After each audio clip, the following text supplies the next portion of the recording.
All right, everyone, we are going to get started. Welcome to No War 2022 Resistance and Regeneration World Beyond War's annual global conference.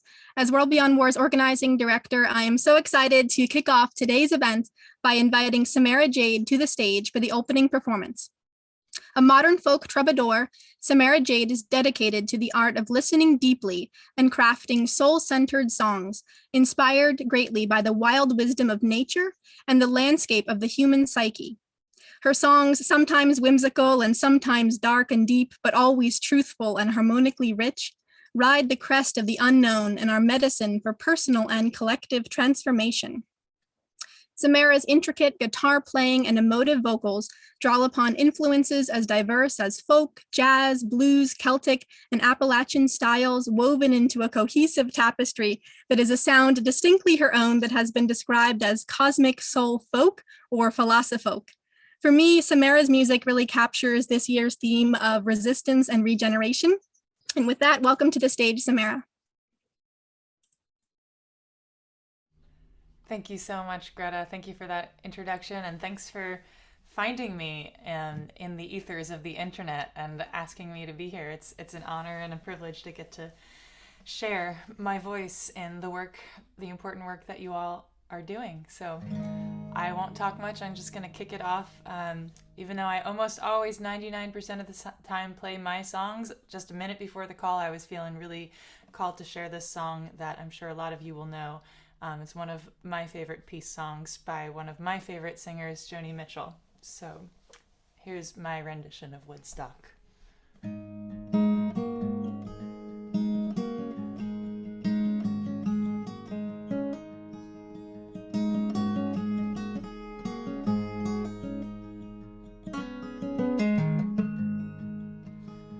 I came upon a child of God. He was walking along road, and I asked him, where you going? This he told me. Said, I'm going down to Yasgur's farm, gonna join in a rock and roll band. I'm gonna camp out on the land and set my soul free. We are stardust, we are golden, and we got to ourselves back to the garden.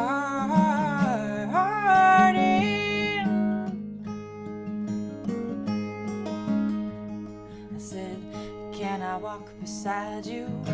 I have come here to lose the smog, and I feel to be a cog in something turning. Maybe it's the time of year, maybe it's the time of man. I don't know who I am, but life is for learning. We are stardust, we are golden, and we got to get ourselves back to the garden.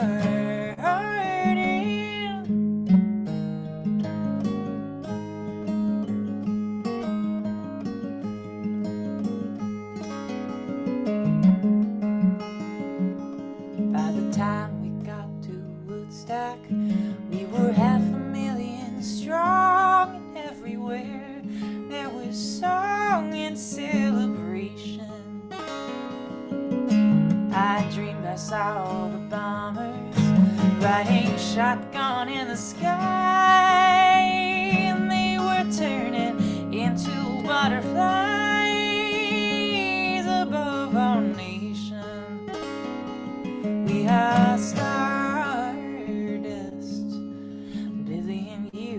carbon, we are golden, yeah, caught in the devil's bargain, and we got to get ourselves back to the garden.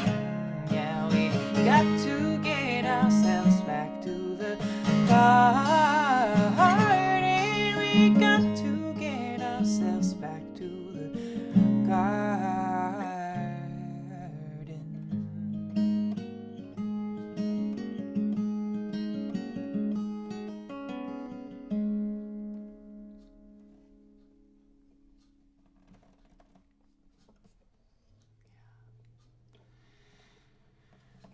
felt like a good song to kick off this journey with. So,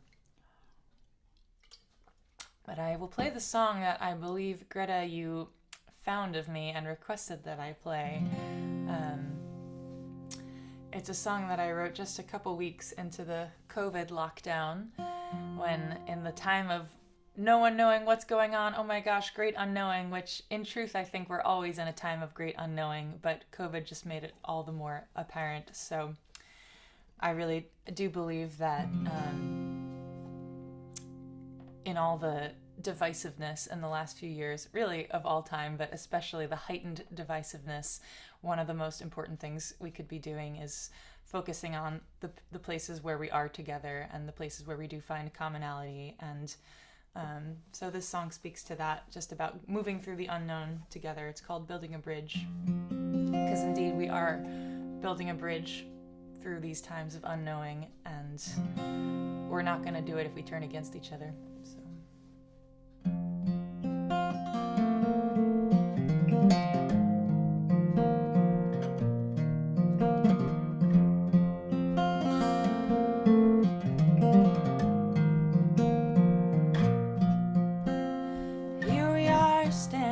The slippery precipice, gazing out with vertigo to the pathless abyss. As we spiral in descent, it's hard to see if we're on track. One thing is for certain, there is no turning back. Why will you sacrifice? Why will you leave behind? What tools do you carry in your spirit, soul, and mind? What hardships have you gone through that prepared you for this strife? What gifts do you offer at the altar of life? So we are building a bridge across the unknown. We're all going together, no one's going alone. We are building a bridge, we each bring a stone. No one's built it before, but the blueprint is in our bones.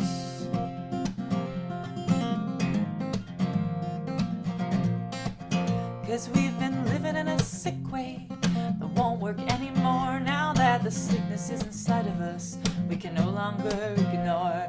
We've taken and we've dominated all that we could claim, and now we're being colonized by something we can't tame. 'Cause the earth, she is wild, and she wants to slow us down, to remember our own wildness that connects us with the ground, where our roots grow down deep and they all are intertwined. In this new world we'll be leaving separation behind. So we are building a bridge across the unknown. We're all going together, no one's going alone. We are building a bridge, we each bring a stone. No one's built it before, but the blueprint is in our bones.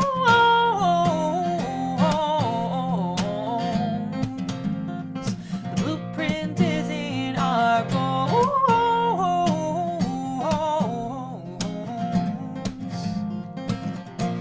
It's in our bones.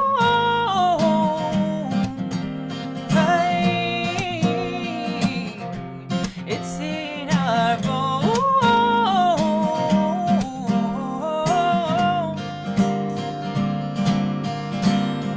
So we are the descendants of the ones who have lived through plagues and wars and genocides, floods and famines too. Their wisdom lives on in the ground and in our blood and dreams. Let's call upon the ancient ones to guide us through the scene. May they help us to remember how it feels to be in sync with the rhythms of the earth that we're inseparably linked. There's no going back to normal, at least the normal we've known of. We all cross into a new world on a bridge we build with love. So we are building a bridge across the unknown. We're all going together, no one's going alone. We are building a bridge, we each bring a stone. No one's built it before, but the blueprint is in our bones.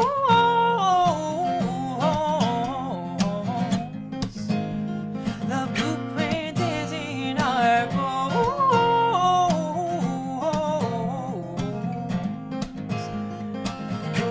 Oh,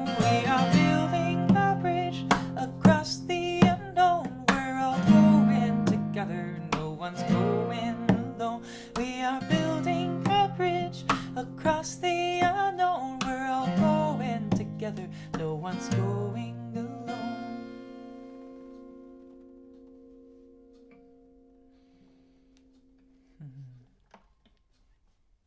Thank you all so much. I can hear your silent clapping.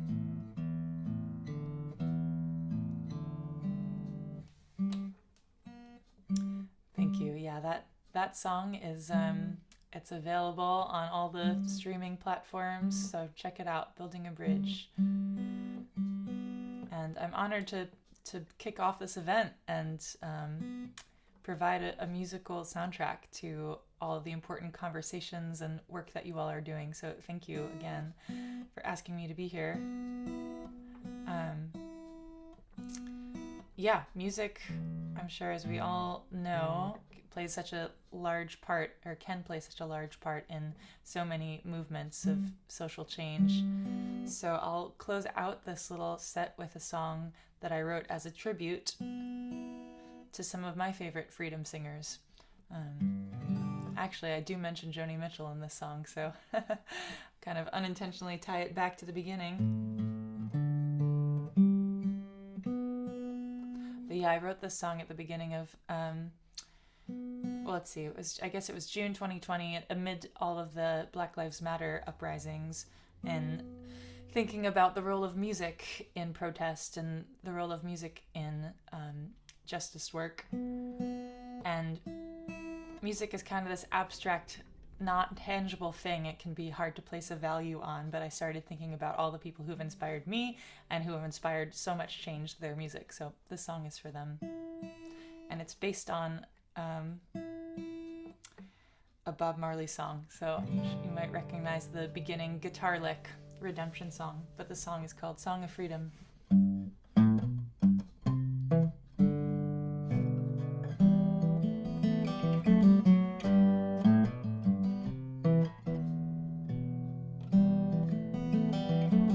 Mr. Marley sang of freedom, songs to redeem the wounded souls. 1,000,000 did believe him, we're still singing him to guide us home.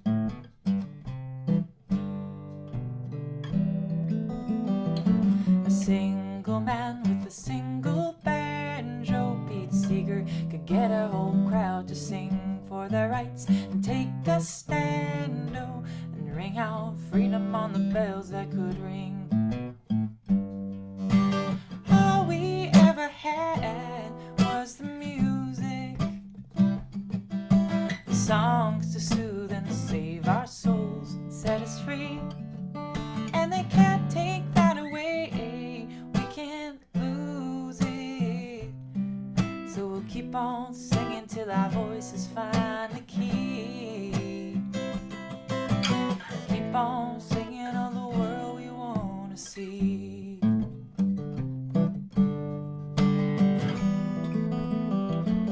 Joni Mitchell sang of the garden. We gotta get ourselves back from where we came and out of the devil's bargain.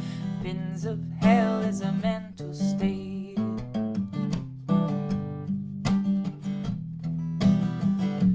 John Lennon, he invited the world to imagine how it could be if everyone decided to own no things and live in peace. All we ever had was the music, the songs to soothe and save our souls and set us free. And they can't take that away, we can't lose it. So we'll keep on singing till our voices find the key.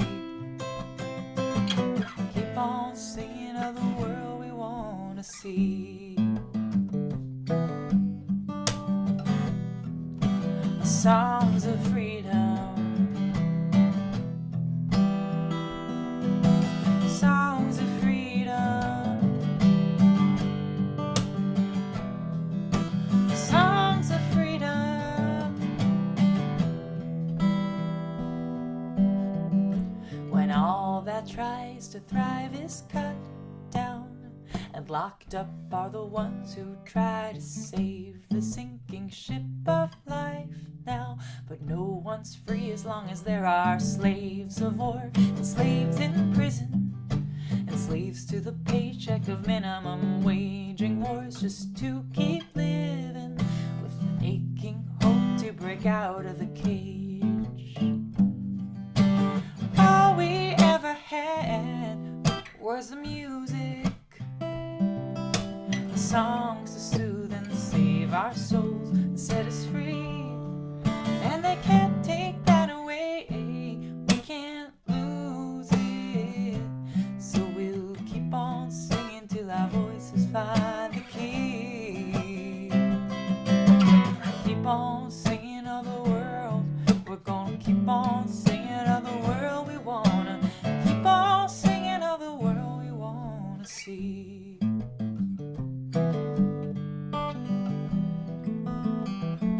Mr. Marley sang of freedom, songs to redeem the wounded soul.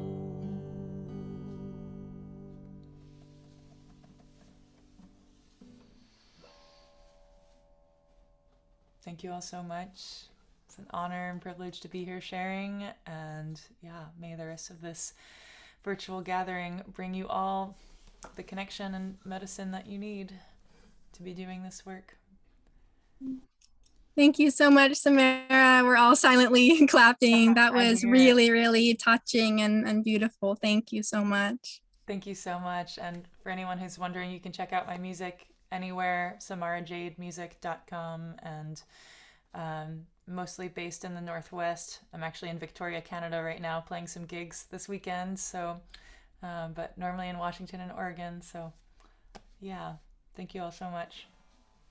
Wonderful.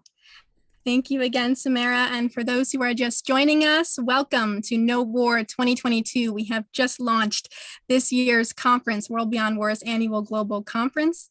My name is Greta Zarro, and I'm the organizing director with World Beyond War. So before we get started, let's review some tech logistics for this weekend's event.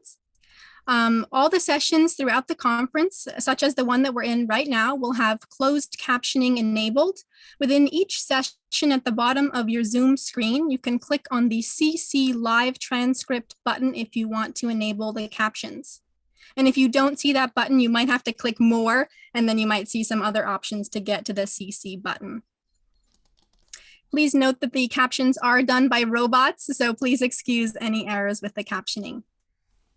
And we are also recording all of the sessions. So if you have to leave or for whatever reason, we will share the recordings early next week. As you all might have noticed, this looks a little bit different than the regular Zoom. We are on the brand new Zoom Events platform this year, which is an expanded version of Zoom for a more robust virtual conference experience. Throughout the conference, you will use your one Zoom conference link as you did today. And that will allow you to access the lobby as you did today. And from there, you can access all of the sessions throughout the 3 days. From the lobby, which is the separate window that you were in before you joined this session, you will see the main lobby chat on the right-hand side. That is a public chat, so please minimize private conversations in the main lobby chat. We will be using it to put important announcements there throughout the event. And note that that chat is different than the chat that's happening within our Zoom session. So within each Zoom session, there'll be its own chat as well. Now, across the top of the lobby screen window, you should have seen various tabs which you can use to navigate the conference throughout the 3 days. Those include the lobby tab, which shows the sessions that are in progress and what's coming up soon. There's also the sessions tab where you can view the full conference schedule and join sessions. The expo tab where you can visit the booths of our sponsoring organizations, and within the booth you can see various booth resources as well as join live chats with our booth representatives. There's also the speakers tab across the lobby screen where you can view all of the photos and bios of our speakers. And finally, the last tab is the sponsors tab where you can read more about the sponsoring organizations for this year's event. Now, within each session, it will look like a regular Zoom meeting or webinar, such as this one. For panels like this one, it's set up as a webinar. So you notice you see the videos of the panelists and performers on stage. And attendees, you don't have video capability. Attendees are using chat and Q&A box to put questions and comments for these types of panels. Now for the workshops, discussion sessions, and trainings, which we will have later today and throughout the weekend, those will be set up as Zoom meetings. So those will be more interactive. Attendees can come on camera and unmute yourselves and join in the dialogue. And as in a regular Zoom meeting or webinar, when you're ready to go, when the session is over, you can click the red leave button in the bottom right of your screen to exit a session.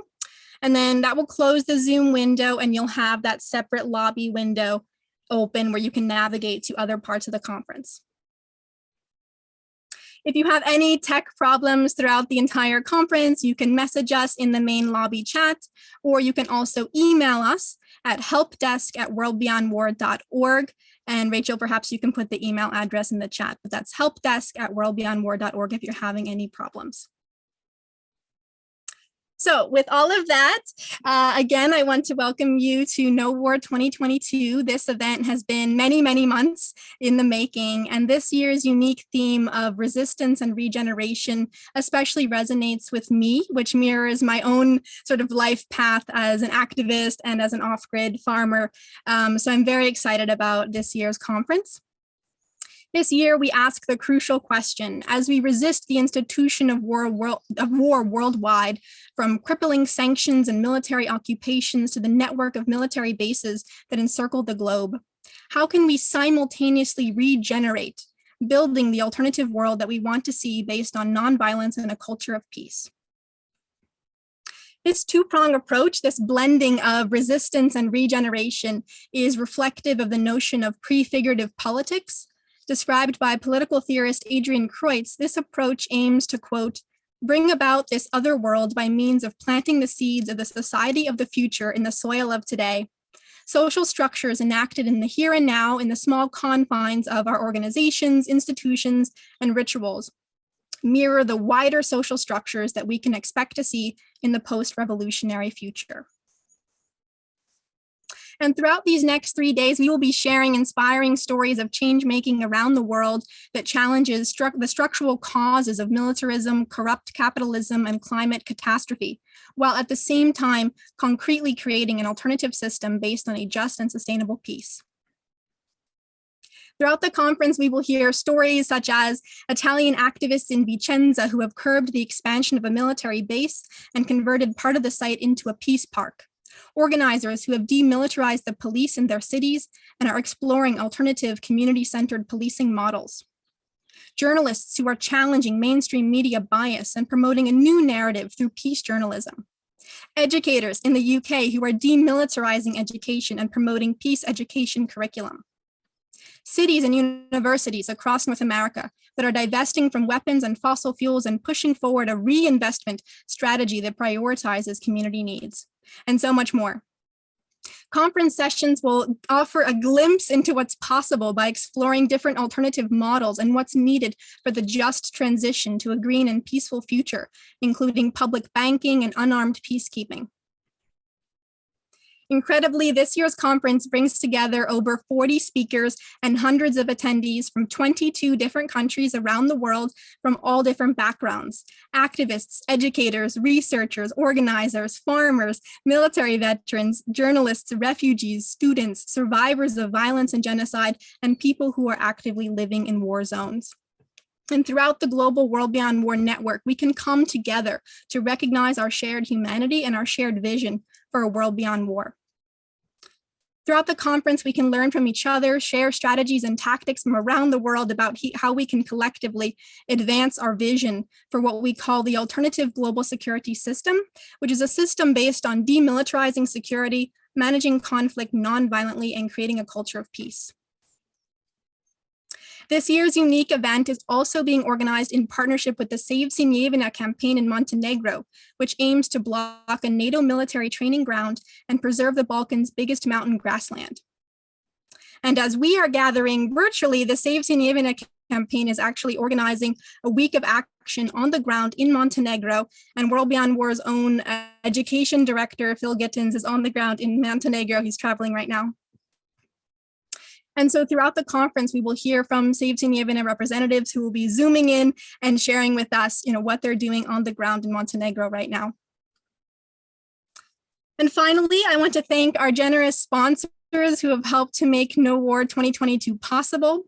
Our gold sponsors are the War Prevention Initiative, Dr. Michael D. Knox and the U.S. Peace Memorial Foundation.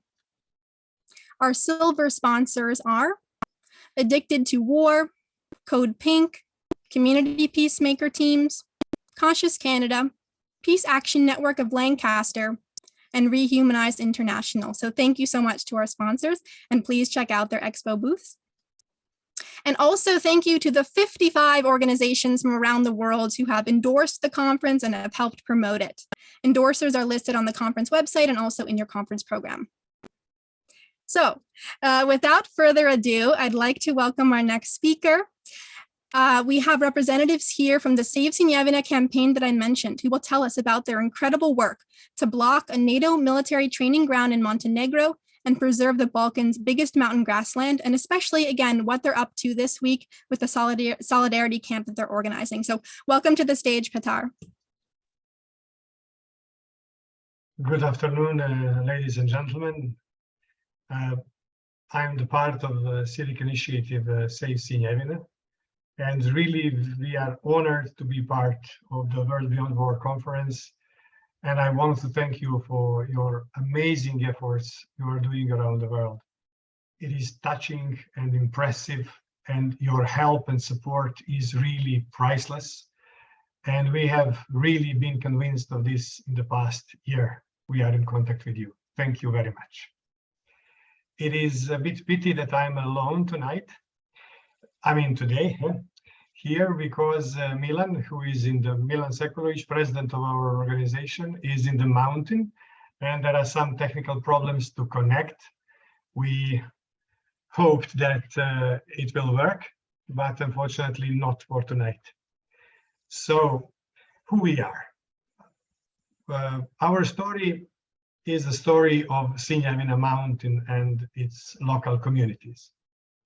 Our organization gathers these local communities and many other ecologically aware citizens of Montenegro and abroad. And we are strongly resisting the establishment of NATO military training ground in this precious and unique and UNESCO protected area. Sinjajevina Mountain is surrounded by several national parks, 2 World Heritage Sites, and also it is projected as EU protected area. The decision to establish an international military training ground in this mountain, the proving ground of more than 100 square kilometers, really promises to destroy nature, but also the livelihoods that have sustained generations of these people for centuries. And here we have a huge tragedy on a social and ecological level that is still in, let's say, standby mode today. But we really did a lot in last several years, blocking and stopping this idea. The decision was done in 2019, when the first military exercise happened. It was the day when they used 1/2 ton of explosive in the middle of meadows and the beautiful pasture land. This mountain is the biggest Balkan Peninsula pasture land and one of the biggest in Europe. It is really extremely rich biodiversity area. And then the people organized, they just said no to this incredible and unbelievable idea. In 2020, we created the huge protest in the mountain. It lasted more than 50 days under open sky, and we blocked the military exercise at that time. we connected with many international organizations because from very early beginning, we understood that if we are alone, we cannot do anything. That's why we managed to connect to many international organizations like World Beyond War, International Land Coalition, ICCA Consortium, Land Rights Now, and many others who helped us a lot, who supported us, who advised us what to do. So we managed with that protest in 2020 to stop this decision and to block the military exercise with mortar shellings. We also launched several petitions, first one on local level and then international petition, and we gathered thousands and thousands of signatures in support to stop this idea. This year, we also organized many different events. And just now we are at the beginning, together with this conference, of our main this year event, which is actually the camp in the mountain, and the place where military training exercise should have happened. So we have many people there. Doesn't matter, it is a bad weather tonight, but they are under open sky, dozens of them. We are preparing several events those days. It will be mountaineering and trekking tours, visiting of local communities, settlements, some poetry events, music and folklore events, and we will try tomorrow to bring some of this atmosphere to this conference and between you. Next Tuesday is the main event, which is St. Peter's Day here, and we'll have the big gatherings with all people from the mountain together.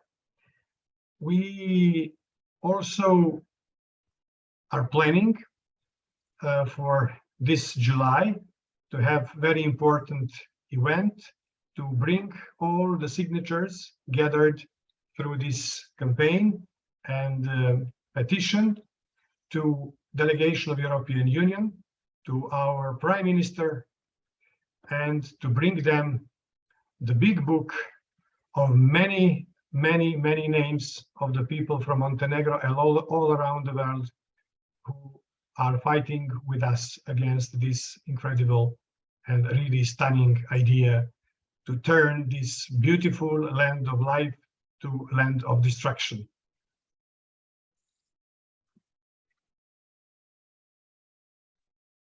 Wonderful. Thank you so much, Petar. And I will put the link in the chat for the petition.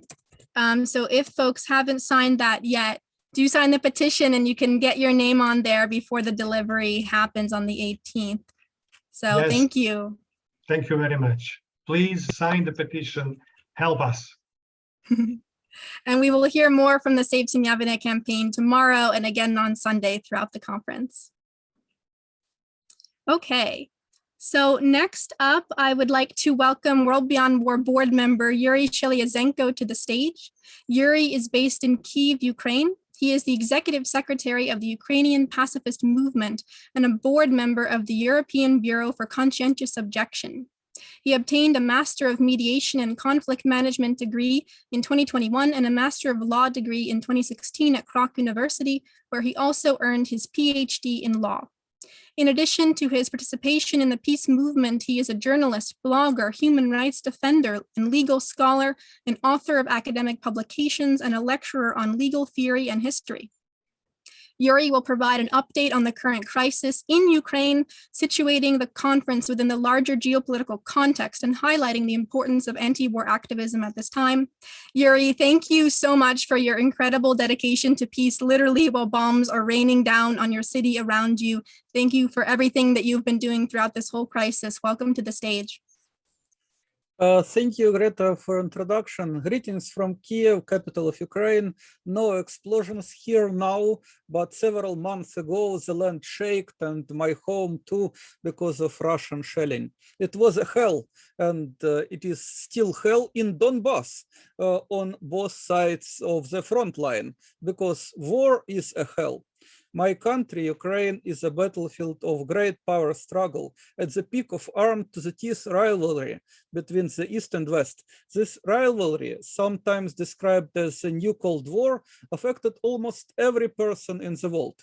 It brings fears of nuclear war, causes inflation and declining standards of living, exacerbates food, energy, and climate crisis. It is easy to blame the enemy for all these problems, trying to destroy the enemy to resolve all problems. But every new investment into direct and economic warfare, such as recently arranged at G7 summit and NATO summit, and every new refusal to negotiate, such as happened at G20 summit, adds new violence into the vicious circle of violence. With more killing of enemies, the problems are not disappearing, but deepening, because escalation of conflict distorts perception of reality.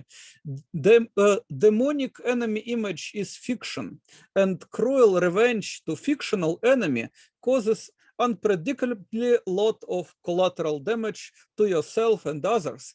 Moscow and Kiev, with support of Western capitals, plan to continue bloodshed during months and months, years and years.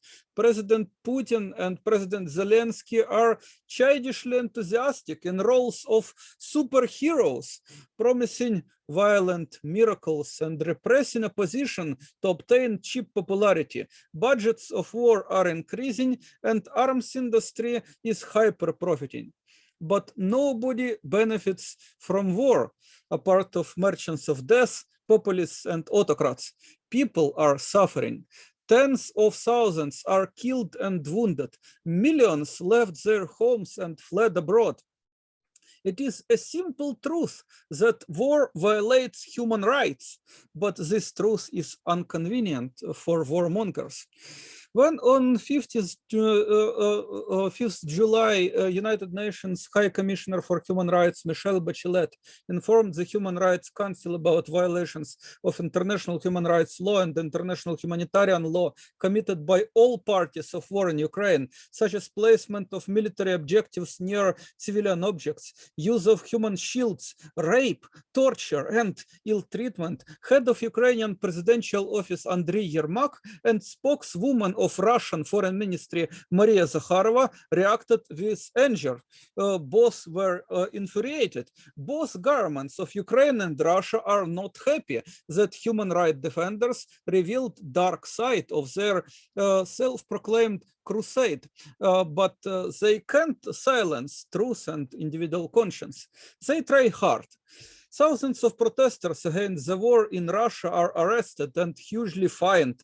I admire courage of war resistors and conscientious objectors to military service in Russia and Belarus. Anti-war discourse is censored in Western media, and Western-funded human rights defenders in Ukraine ignore suffering of Ukrainian people from militarist policies of our government. Only war crimes of Russians are documented. No critic of Ukrainian military. They mostly blame Russians and advocate war for complete victory. And once, when I proposed to mention in common statement of Ukrainian civil society coalition the fact that war violates human rights, such militant human rights defenders rejected this proposal to write instead that we are waging war for our values. When a pacifist Andriy Kucher and evangelical Christian, member of the church Source of Life, Dmitro Kucherov, were sentenced to prison by Ukrainian courts for their refusal to bear arms, so-called crime of evasion from mobilization, with substitution of incarceration to probation. Our human rights defenders, including Institute for Religious Freedom, remain silent in face of brutal violation of human right to conscientious objection to military service. And Ukrainian Council of Churches is silent about abused conscience and unholy character of any war. From public statements, it seems that Ukrainian church leaders, as well as Russian church leaders, bless weapons and worship the army instead of God, and probably revere Cain as patron saint. injustice is huge. It exists and increases for a long time. And there is no particular enemy which could be fairly blamed or killed to save our souls. Whole problem is a war system which poisoned our way of life. The war is disease and must be healed. It is dark part of ourselves, and we can't stop the war without changing ourselves. Believe me, I know what I'm talking about. All my life I live in militarized society because Ukraine, as well as Russia, inherited from Soviet Union inhumane system of military patriotic upbringing and conscription, making people obedient soldiers instead of free peace-loving citizens. That's why it is easy for Putin and Zelensky to wage war. Almost no democratic check and balances restrain their quest for warlords' glory at the cost of popular suffering. Ukrainian pacifist movement was born during street protests against cruel hunting for conscripts at the streets by police and military commissariats in 2019. And we continue our nonviolent action since then. We had 2 online meetings after Russian invasion, including celebration of the International Conscientious Objectors Day, 15th May. Of course, we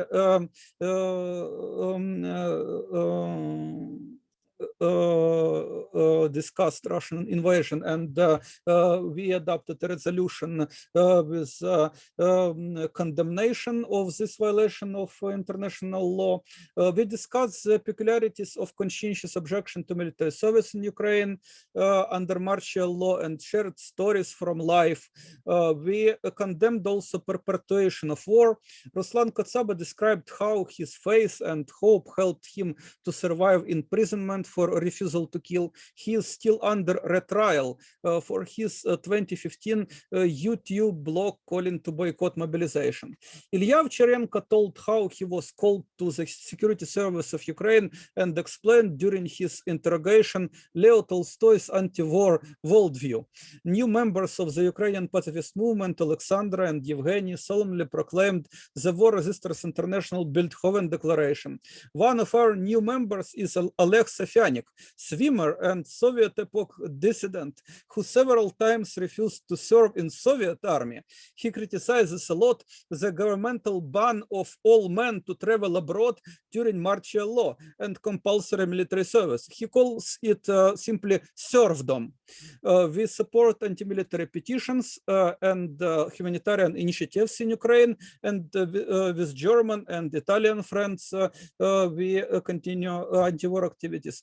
Peace building is perhaps the most important part of our work, oriented for future, and we work on it, maintaining a dialogue through meetings and discussion groups, insisting that peace, not war, is social norm. Another important part of our work is peace studies and education for peace and nonviolence. All of that is almost absent in Ukraine for now. Ukrainian pacifist movement organized several webinars on the human right to peace, human right to conscientious objection to military service. We spread the knowledge using social media and plan to launch educational courses. Also, we participate in relevant international research and education projects and networks. Worldwide solidarity of peace-able people is key for abolition of war.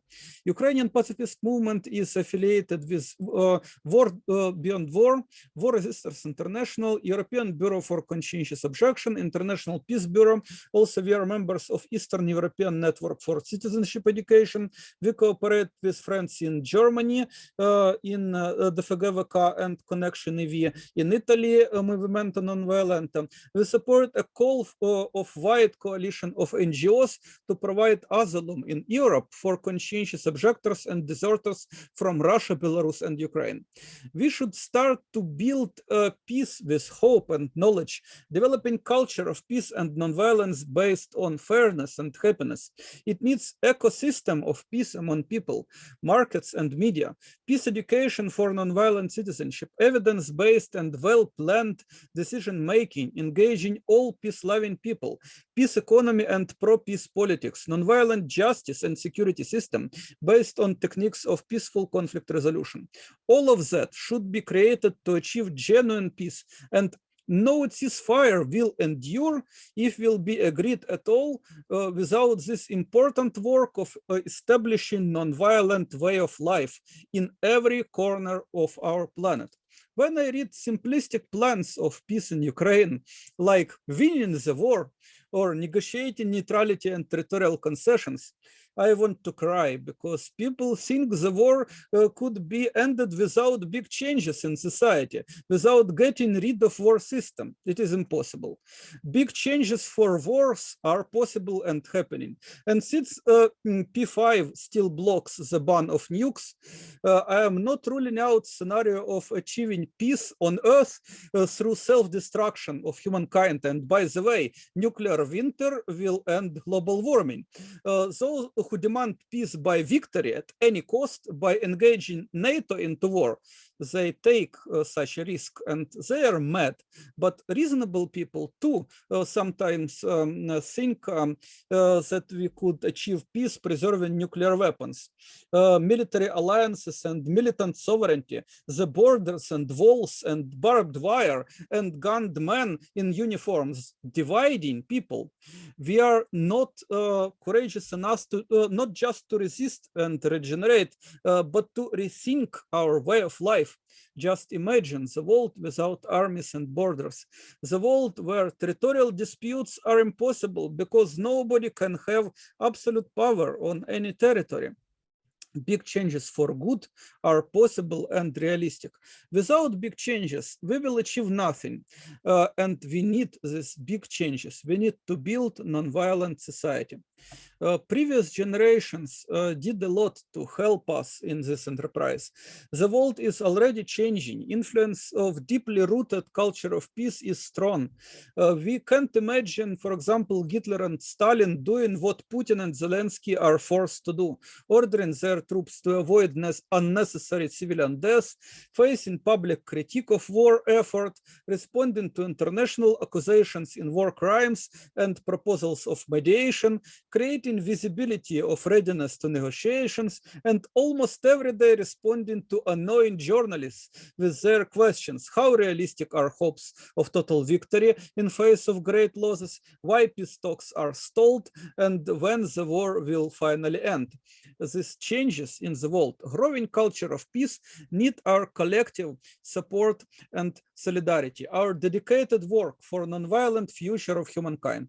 Since political leaders do nothing to stop the war, no longer trying, many of them recklessly advocate escalation policies, we need to develop massive peace movement able to insist on sustainable ceasefire, comprehensive peace talks to achieve reconciliation both between Russia and Ukraine, as well as between the East and West, and also necessarily insist on further universal transition towards non-violent society.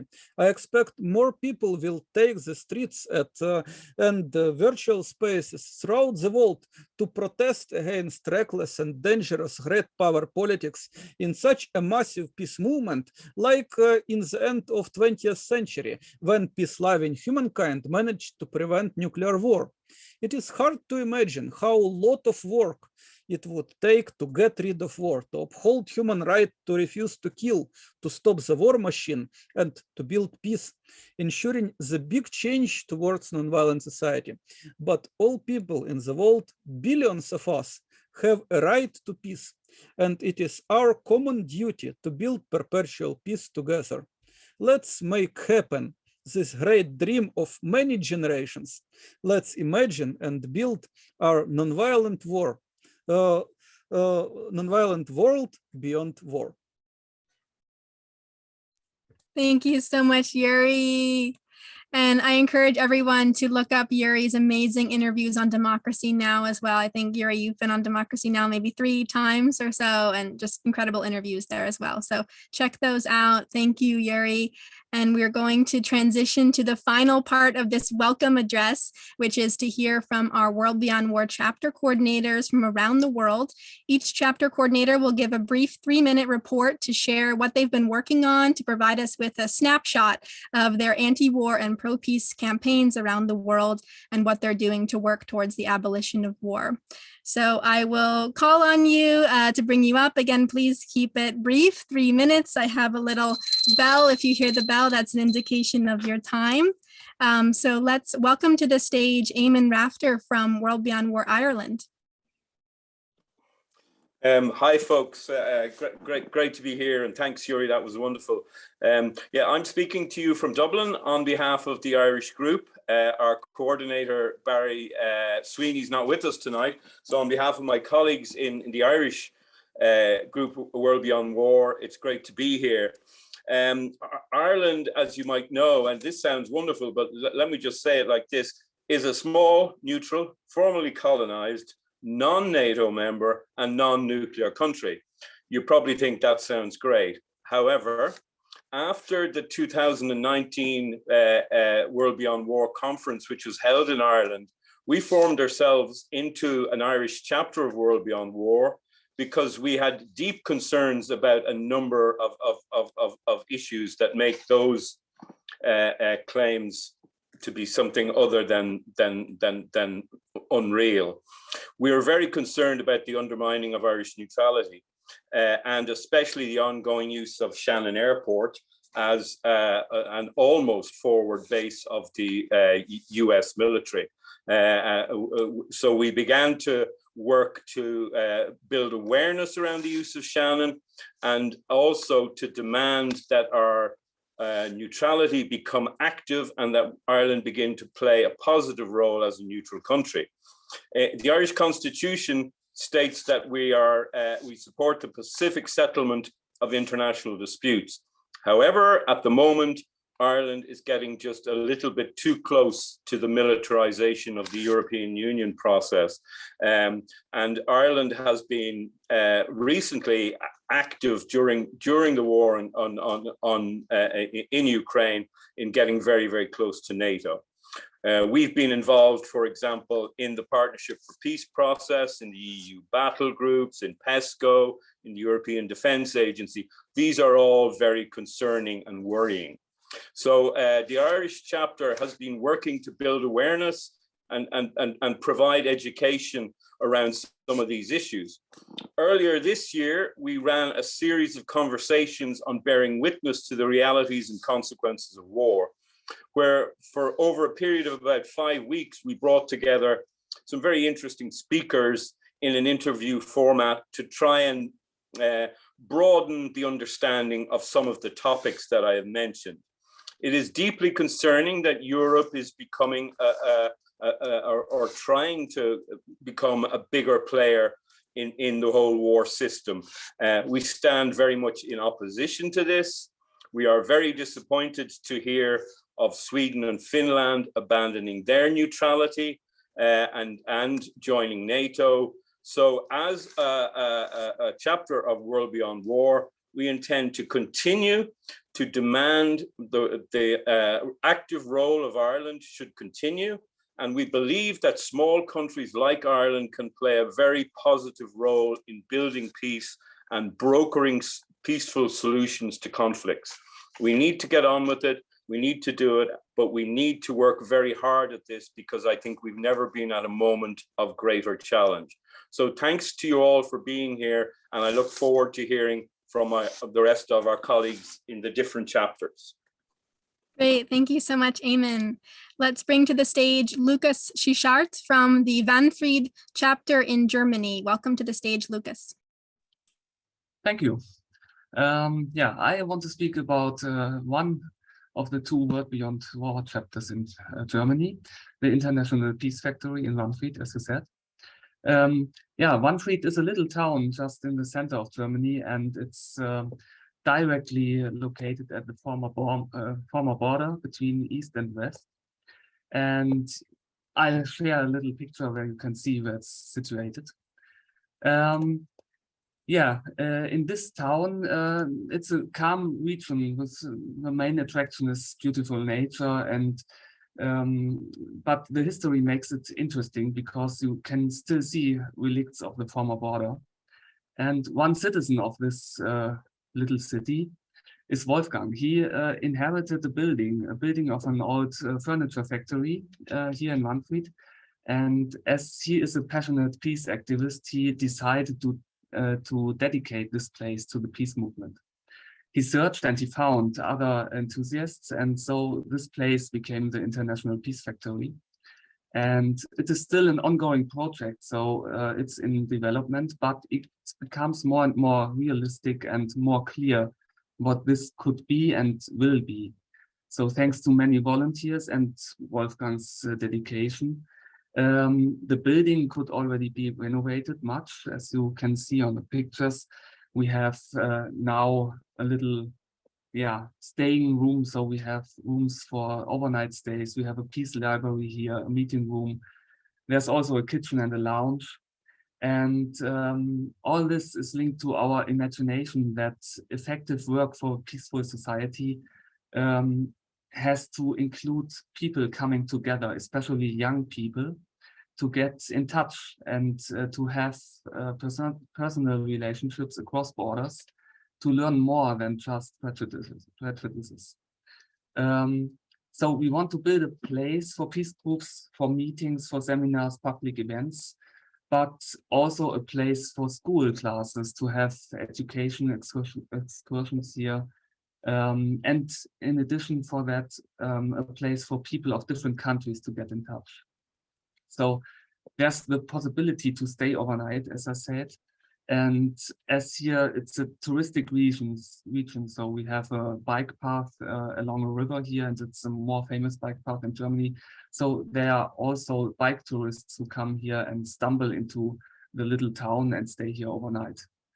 The building still needs some attention, but we already have built a little international network. So we have good connections, for example, to Ghana or Algeria. And there's also been educational work in schools with music, dance, and more understanding for other cultures, especially African culture. It's going on for years now. In the last months, we also adapted an idea from Ghana, from the peace movement in Ghana. It's called Fix Our Countries. And the aim is to solve problems within the society and to give young people more prospects at home instead leaving, for example, to Europe. And we think that moving around can solve problems for individuals, but changing the situation in a country by its own people can solve problems for many people and reduces the danger for conflicts that could escalate to violence.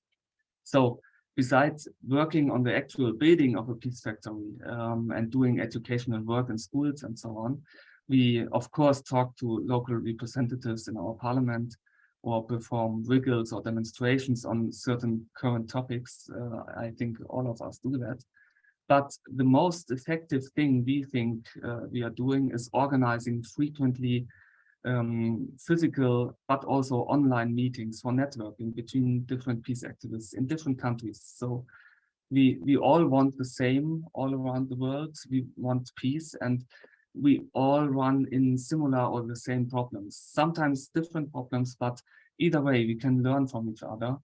And every time we meet, we do learn from each other. So to reach our goal of a peaceful world, we all have to join the movement of peace movement. And it has to be done all around the world. So networking is the most important thing for us. And that's why we are building this peace factory. Yeah, it's a brief overview. If you want to know more, you can join us by just using the World Beyond War chapter page on the website. Thank you. Great, thank you so much, Lucas. Now let's welcome to the stage Juan Pablo Lazo Ureta from the World Beyond War Bioregión Aconcagua chapter in Chile. Welcome to the stage, Juan Pablo. Thank you very much, Greta. I want to thank you also to Leila. Is a woman who lives in Hawaii, and she talked to me about World Beyond War. After that, for 1 year, I study, I have some exchange and talks with Greta and other members of World Beyond War. and I am fully with a full commitment with the purpose of World Beyond War, and I work for at least 20 years in pacifist movements. Then my work is to share with them about the existence of World Beyond War and to bring them to this space, because I honor the work there is here to connect Ukraine, we learn Balkans, and all the world. I hear 23 countries here in this meeting. Then honoring that, my first word is to say I am full committed. I have a full commitment with you, with this purpose, and to bring a lot of tribe to this place. In second place, here in my country, there is a problem in South with indigenous people, and that's we're focused to bring wisdom to the dialogue. But where I live, the thing is, like this event is called, to resist and to regenerate too. Then in order to explain how we think about that, for us, for the people with I work, the inner work is the first thing, to go out in peace, to talk with wisdom, but also going to the action.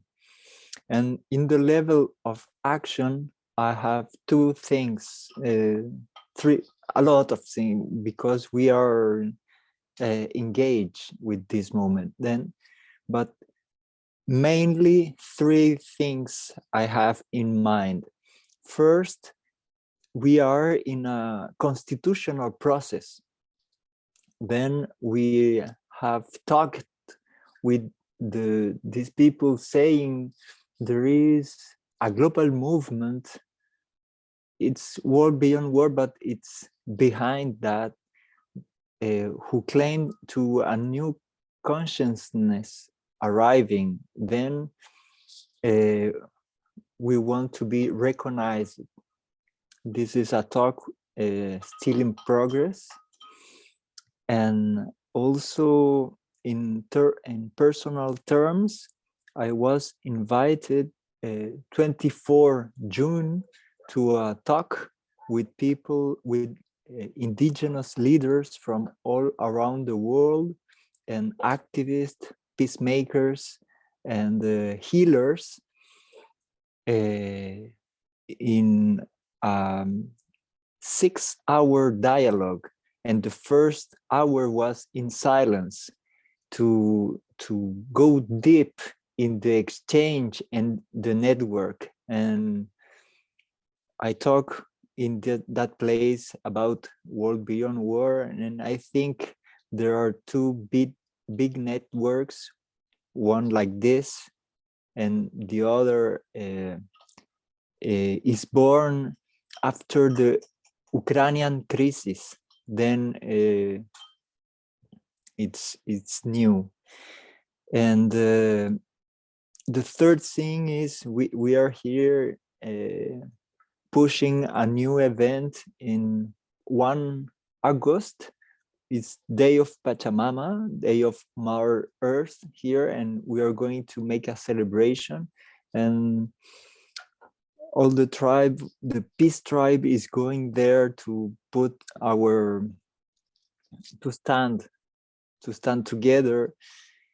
Yes, that's my report, saying that for next times I promised to arrive with more preparation in terms of a video who can explain and show how many we are and how beautiful is this movement. Thank you, Greta, and all of you for your beautiful work. Thank you so much. Okay, next we will call to the stage Dari Hetherman from the World Beyond War California chapter. Hello, thank you, Greta. Hello, all you beautiful Earthlings. I'm so delighted to be here with you this weekend. My name is Dari. I am delighted and honored to be the co-coordinator of the California chapter of World Beyond War. I share this position with my dear friend, Bob McKechnie, who was supposed to introduce the chapter with me, but had an injury happen this morning and he had to get medical care for it. So you'll see him later this weekend, absolutely. So Bob and I met in 2020 at the World Beyond War virtual open house. There wasn't yet a California chapter, and we both felt the desire to contribute more substantially to the peace movement in an intentional way. So with Greta's encouragement, we started California for World Beyond War in July of 2020. Due to the pandemic, it wasn't feasible or practical to meet in person, so our chapter met online, which has turned out to be a real blessing in that we've been able to bring peace activists together and allies from all over California, which is a rather big place. And we continue to meet together on our video calls for the most part. The focus of our chapter's activities has primarily been peace education. We usually meet once each month. We meet twice a month generally, both for a peace studies book club and also for a guest speaker webinar series. The book club has been really great. We've read the World Beyond War publication, A Global Security System, multiple times and discussed it thoroughly. And we've also explored the history of the peace movement in the United States and around the world, and the Quaker response to war throughout history. So that's been really wonderful. And as far as our guest speaker webinar program, we've featured many different folks active in the peace movement, talking about their work. We've had Leah Bolger, who's a former board president of World Beyond War, Paul K. Chappell, founder of the Peace Literacy Institute, Carly Town of Code Pink, she's national co-director, Helen Peacock of World Beyond War and Pivot to Peace, and George Lakey, author and longtime civil rights activist, who's kind of a legend. He spoke with us too, as well as Kyle Kajihiro of the Hawaii Peace and Justice, and many, many others. The list is long at this point. And everyone is welcome to attend our webinars. So if any of you want to catch them online, you are absolutely welcome. So in addition to our Peace Studies book club and the webinar series, we have raised funds for an anti-war billboard, which is going to go up in Palm Springs this October and will be up for 2 months.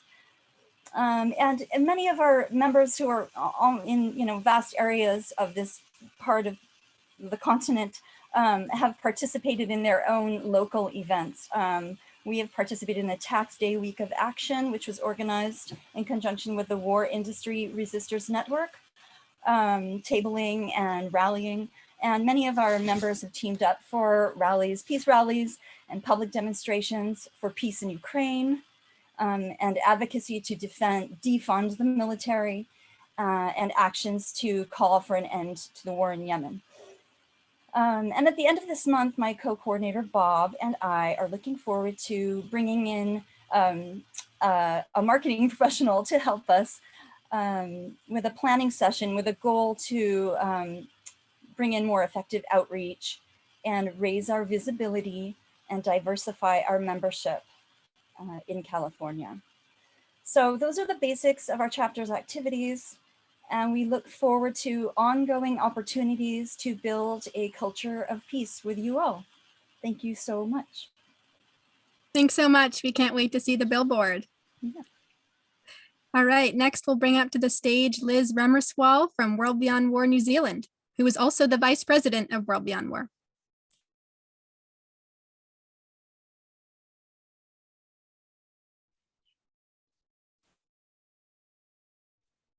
Liz, you can now unmute. Okay, thank you, Greta. Thank you, everybody. Tēnā koutou, tēnā koutou, tēnā koutou katoa. Yes, I'm from Aotearoa, New Zealand, or from the North Island, Homewana in Hawke's Bay, just right by the beach, Ngāti Kahungunu land, Te Mato a Maui. And recognizing the peaceful legacy of those who have come before us, especially famously Princess Tupuia, who resisted the government conscription of Māori to go to war in World War I. So I'm just going to start with a little kind of video of some work we've been doing with peace polls in our community. So I'm just going to share the screen here. Share the screen. The sound, yeah.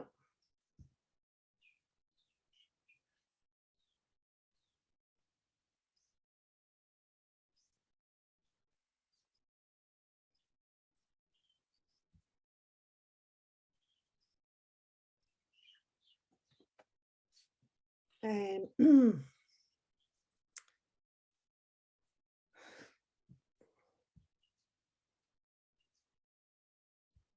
okay. This is the Hawke's Bay Soul Choir.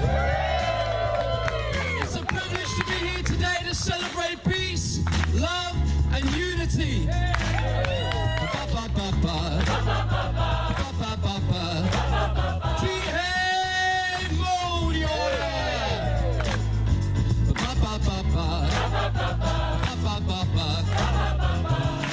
Heidi, my everyone, let your idle heart increase.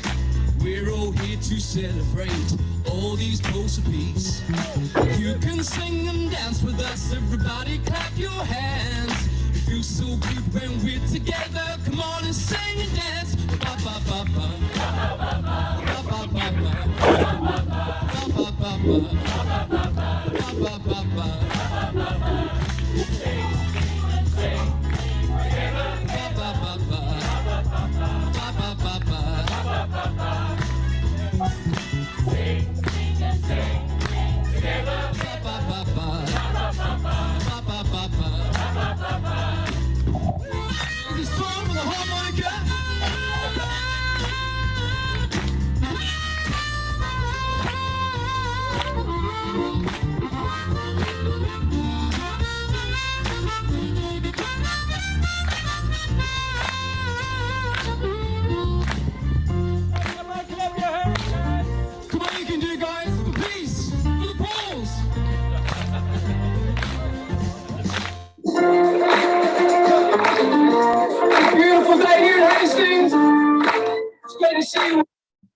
So that was what we did.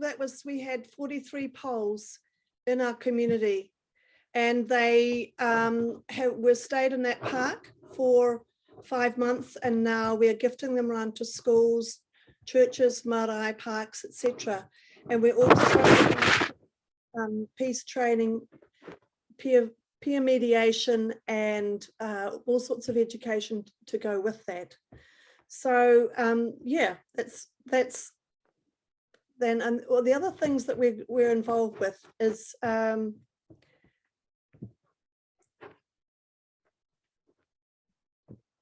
Hang on, I'm just trying. I don't know. Sorry.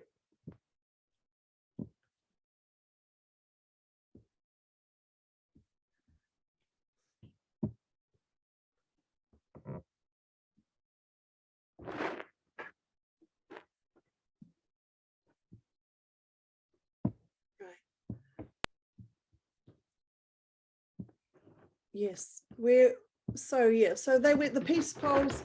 We are also working with other projects such as a radio program. We do regular interviews or peace witnesses and for people around. I'm just showing you a bit of a few pictures of slideshows, some of the things that we're doing. We are also working with other people in the community, such other organizations who do similar things, including the Palestine Solidarity Group and our local the Palestine Solidarity Group, and also the Soka Gakkai Japanese Buddhist Center. They do some artworks, some peace works with an annual exhibition with children's peace illustrates. And we also work with the United Nations Association, and we're particularly keen on a project to create a ministry of peace, which teaches and trains people to use non-violent ways of dealing with conflict. We have screened the film Soldiers Without Guns, which you might have seen here, in 4 different cities. And we've also supported the annual close the Waihopai Spy Base, which is the Five Eyes communications gathering base in Blenheim. And we're also working with the Rocket Lab, Stop Rocket Lab Coalition, which does work for the US military, as well as the Lockheed Martin campaign, Stop Lockheed Martin. So we're currently involved with the Cancel RIMPAC campaign, and which of course is the military exercises that are taking place in Hawaii with many, many countries. And we are working with other groups lobbying to have an independent foreign policy, a much more pacifist approach to living in this community. So that's a little taste of some of the things we're doing. Thank you for bearing with my lovely, lovely conference. Thank you. Thank you so much, Liz. Okay, next to bring to the stage is Cymry Gomery with the World Beyond War Montreal chapter.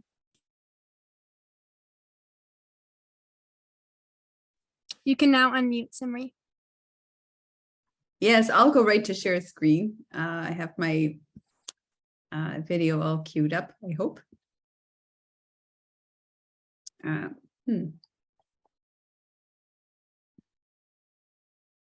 There we go.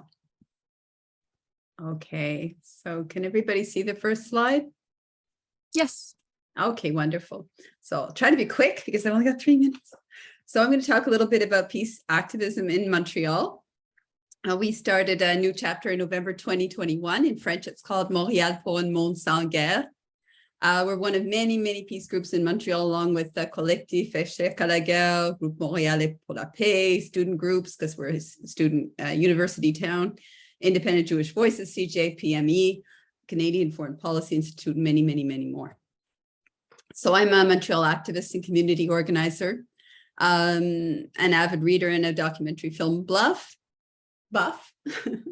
I mentioned the first event that we had was Remembrance Day Vigil on November 20th, 2021. So there we are when they were doing the ceremonies with the cannons and all the loud noises. Then we had a No Fighter Jets rally November 2021 as well. We had a solidarity rally with the Wet'suwet'en community who's being affected by a pipeline project in BC.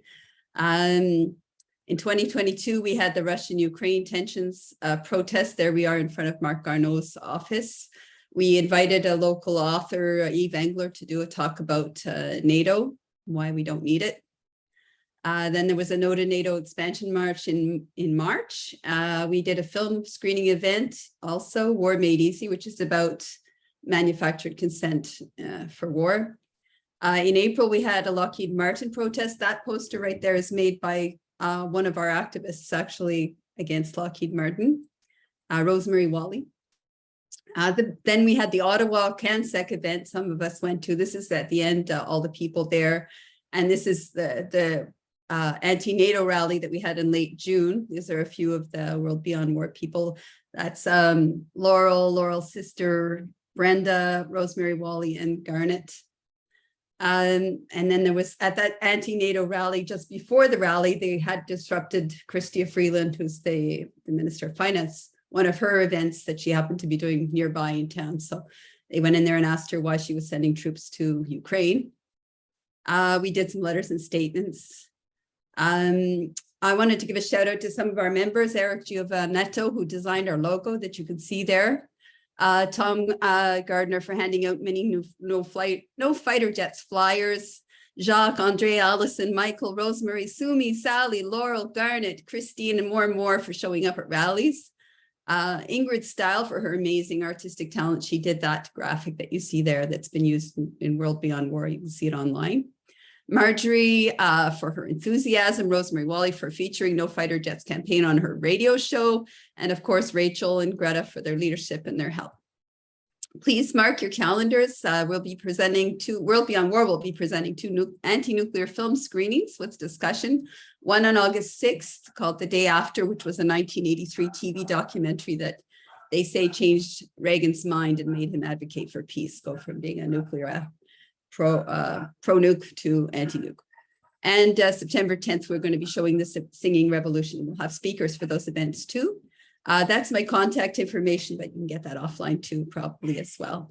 Thank you very much. I hope I was in time. When I practiced it, I went way over time. So Thank you so much, Cymry. Okay, and last but certainly not least, please welcome to the stage Guy Feugap from World Beyond War Cameroon. Thank you, Greta, for giving me the floor. I'm going to keep the camera off to have better internet while speaking. Yes, I'm in Cameroon. Cameroon is located in Central Africa and was the first chapter of World Beyond War in Africa. It was started in 2020 in November. And we are now networking in the region to have more African countries join this movement, because we believe that we have to start in Africa by building a movement of World Beyond War. And there are some countries who are on board creating chapters. And I'm here as the first coordinator to support those initiatives in the region. Yes, let's come back to Cameroon. Cameroon is now affected by conflicts in some of the regions. We have 10 regions, 3 of which are actually in armed conflict. And it is about 10 years ago that we are facing the conflict.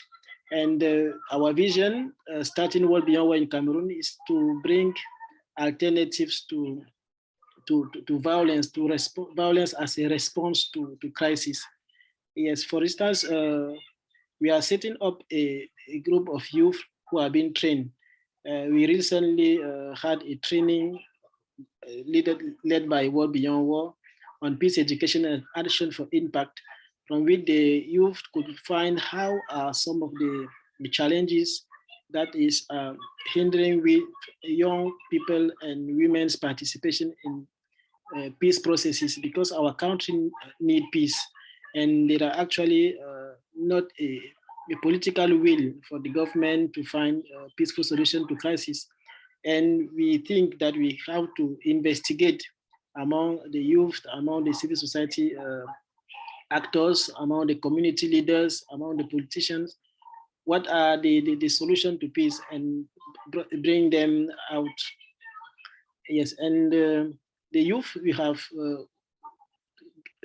trained during the peace education and action for people, they have conducted a research on why women and youth should be the solution. And there are some of the recommendations that were sent to the government.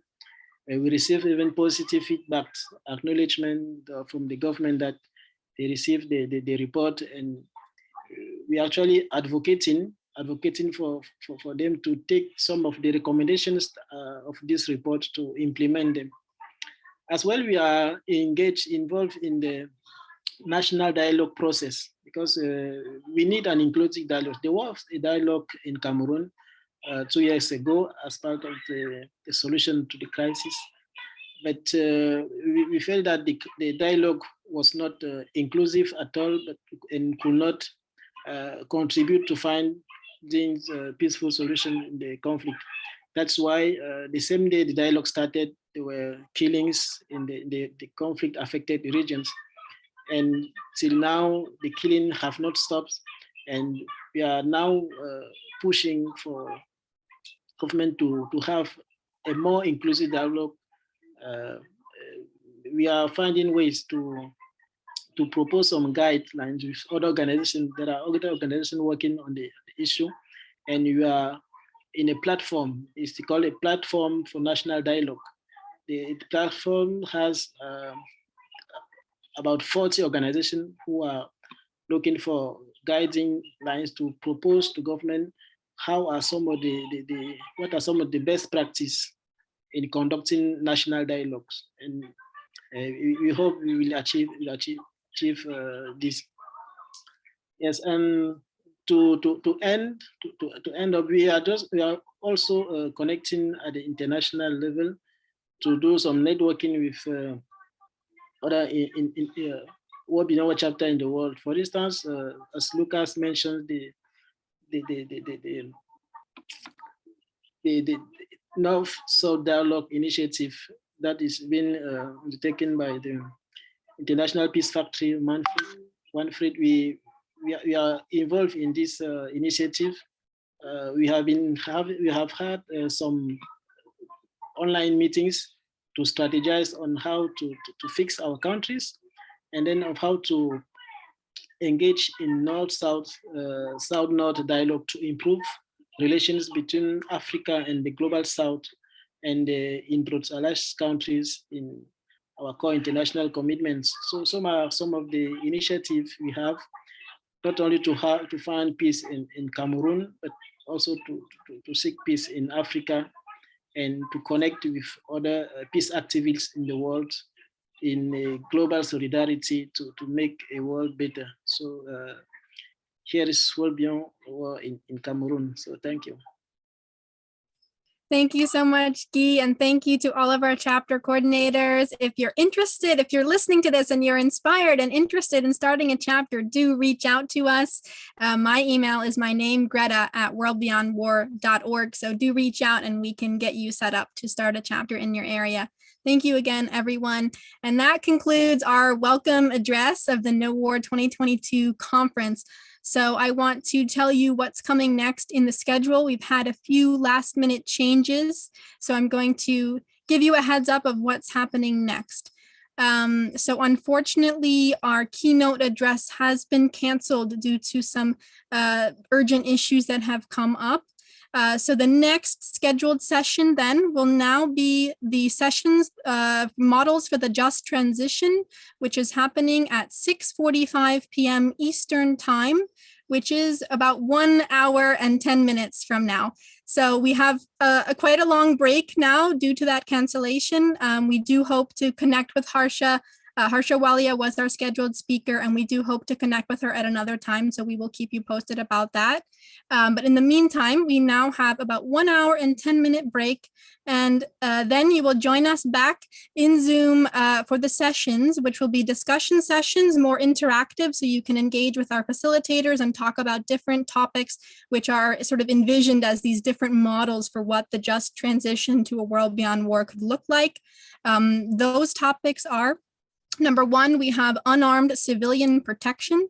That's one of them. You can join. The other option is the transition movement, talking about the organization Transition US and Transition Global as a global movement, and kind of what that transition work can look like, both on the inner level and the outer level. And the third option for the discussion sessions is public banking, and talking about how we can use public banking as a tactic to divest from war and other destructive industries. We have also had a cancellation, unfortunately, with the Solidarity Cities session. So your session options again are unarmed civilian protection, transition movement, public banking. All of those will pop up in Zoom at approximately 1 hour and 10 minutes from now. And in the interim, we would love for you to do some networking and explore our expo booth area. So this new Zoom platform has the feature of the expo booths where you can go and have live chats with our sponsoring organizations.